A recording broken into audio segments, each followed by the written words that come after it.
Bonjour et bienvenue. Bonjour. Aujourd'hui, on plonge dans la littérature marocaine contemporaine. Et on le fait à travers un angle assez spécial, la retranscription d'une rencontre avec l'écrivain Abdelkalek Jayed pour son roman Une histoire marocaine. Oui, donc notre source, c'est cet échange, en fait, entre l'auteur, des universitaires, le public. Exactement. Et notre mission, c'est d'aller au-delà de la critique littéraire classique. On va essayer de comprendre le contexte, les tensions, les enjeux de la création littéraire au Maroc aujourd'hui. Et ce qui est passionnant avec cette source, c'est que c'est vivant, quoi. On n'est pas dans une analyse froide d'un texte, on est vraiment au cœur du dialogue. C'est une fenêtre sur les coulisses. Tout à fait. D'ailleurs, la discussion commence sur un point de contexte qui est, je trouve, essentiel. Le rôle de l'université. Oui, comme lieu de légitimation. On apprend d'entrée de jeu que les deux premiers romans de sa trilogie sont déjà étudiés par des étudiants. Et ce n'est pas juste un détail, hein. C'est présenté comme une vraie consécration, un signe de reconnaissance majeur. Oui, l'université qui valide l'œuvre, en quelque sorte, avant même le grand public. Et on sent que ça donne un certain optimisme à l'auteur. Il parle avec beaucoup d'enthousiasme de nouvelles voix, d'une nouvelle génération qui émerge. Et ça, malgré ce qu'il appelle lui-même un état des lieux catastrophique de la lecture au Maroc. C'est ça. Il donne l'exemple de Reda Dalil, un autre écrivain, qui, selon lui, apporte une fraîcheur, qui essaie de régénérer le roman marocain par la poésie. On sent qu'il y a un vrai bouillonnement. Un bouillonnement, oui, mais tout de suite, la discussion vient nuancer ça. Et c'est là que ça devient intéressant. Ah, Un des intervenants prend la parole et dit, en gros, attention. Oui, il y a cette dynamique, mais il y a aussi, et je cite, beaucoup de médiocrité. Beaucoup de n'importe quoi qui est édité. C'est la phrase exacte. Voilà. Et il utilise une formule très forte pour décrire ça, la pauvreté dans la consistance. La pauvreté dans la consistance. C'est-à-dire, qu'est-ce que ça veut dire concrètement? Ce sont des livres mal écrits? C'est plus profond que ça, je crois. L'idée, c'est que beaucoup de ces livres ne disent rien.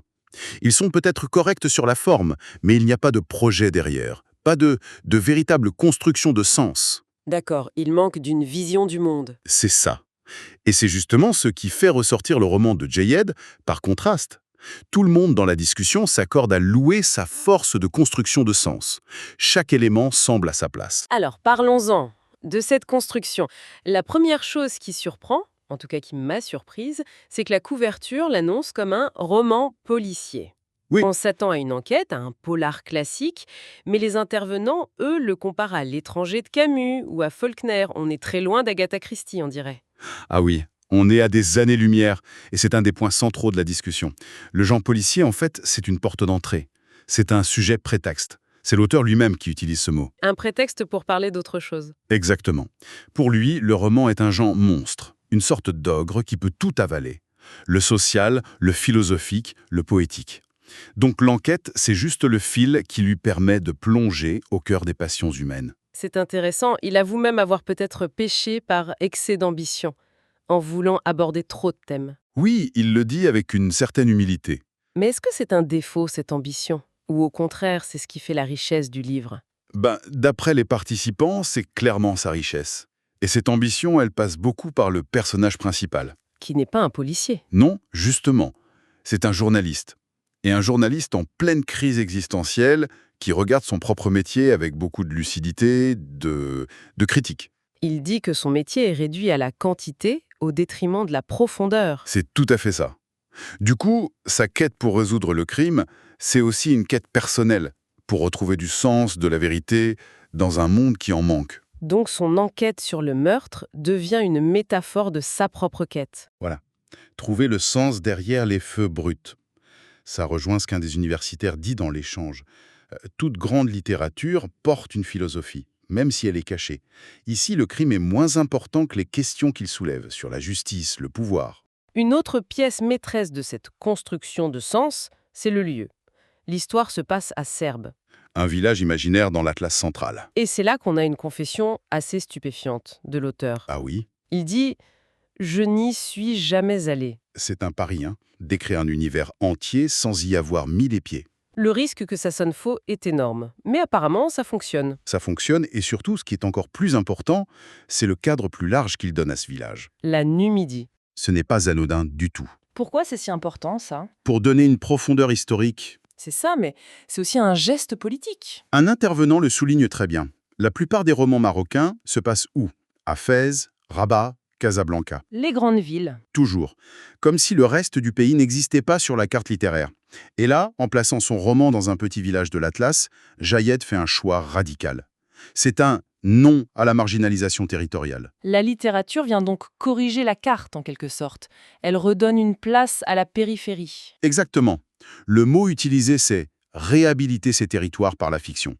Pour, je cite encore, gommer ces différences qui gangrènent le Maroc d'aujourd'hui. C'est très fort comme projet. Et en l'inscrivant dans la Numidie, il fait d'une pierre deux coups.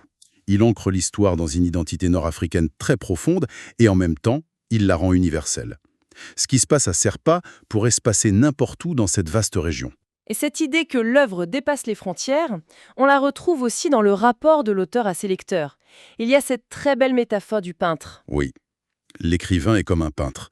Il crée sa toile, mais une fois qu'elle est exposée, elle ne lui appartient plus vraiment. Chaque personne qui la regarde y projette sa propre histoire, ses fantasmes. Et l'écriture, du coup, n'est plus un exercice de solitude, mais un échange.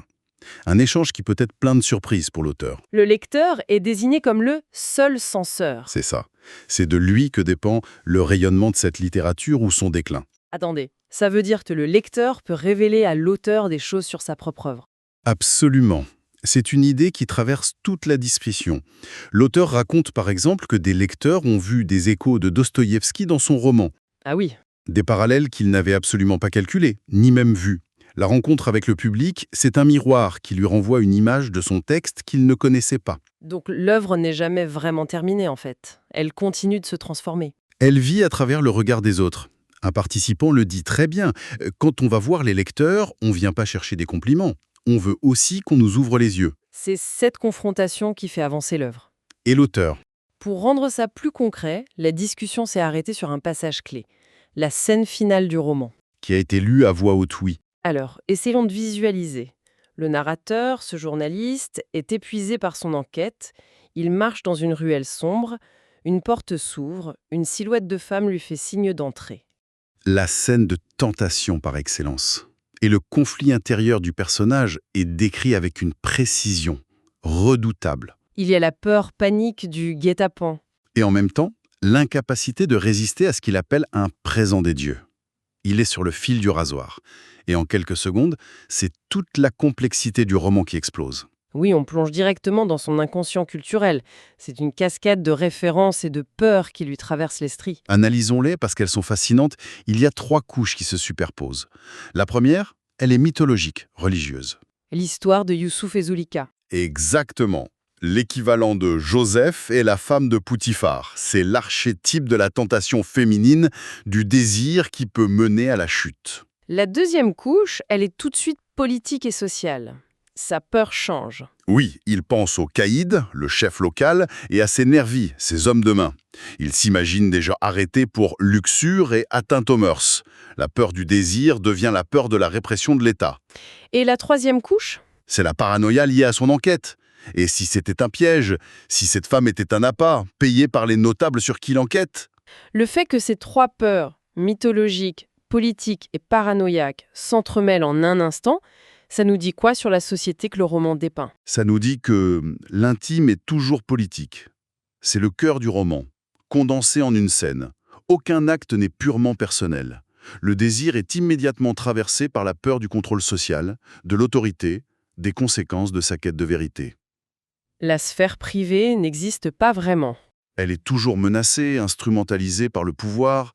En cédant, en se disant « adviendra ce que pourra », il ne fait pas qu'un acte de désir, c'est un acte de défi, en acceptant que ce présent des dieux puisse être empoisonné. Alors, si on rassemble tous les morceaux, on a un roman qui se sert du polar comme dans Cheval de Troie, une littérature qui choisit de réhabiliter les marges, les territoires oubliés, et un art qui n'existe vraiment que dans le dialogue avec ceux qui le reçoivent. C'est une bonne synthèse. Et pour finir, il y a un moment vraiment émouvant dans la discussion. Oui, Un intervenant plus âgé parle de la castration intellectuelle de sa génération. Une génération qui n'avait pas le droit de parler. Et pour lui, voir cette nouvelle vague d'écrivains s'exprimer librement, c'est un miracle. c'est très fort comme mot. Très fort. L'auteur, lui, dit que le rôle de l'écrivain, c'est de maintenir ouvert l'œil de la conscience. Et tout ça, ça nous laisse avec une question, je trouve. Laquelle? Maintenant que la parole est plus libre, quelle est la responsabilité de la littérature? Est-ce qu'elle doit d'abord regarder en arrière pour penser ce que le texte appelle les plaies de l'histoire? Ou est-ce que sa priorité, c'est de se tourner vers l'avenir, d'utiliser cette liberté pour inventer de nouveaux possibles, quitte à laisser les fantômes derrière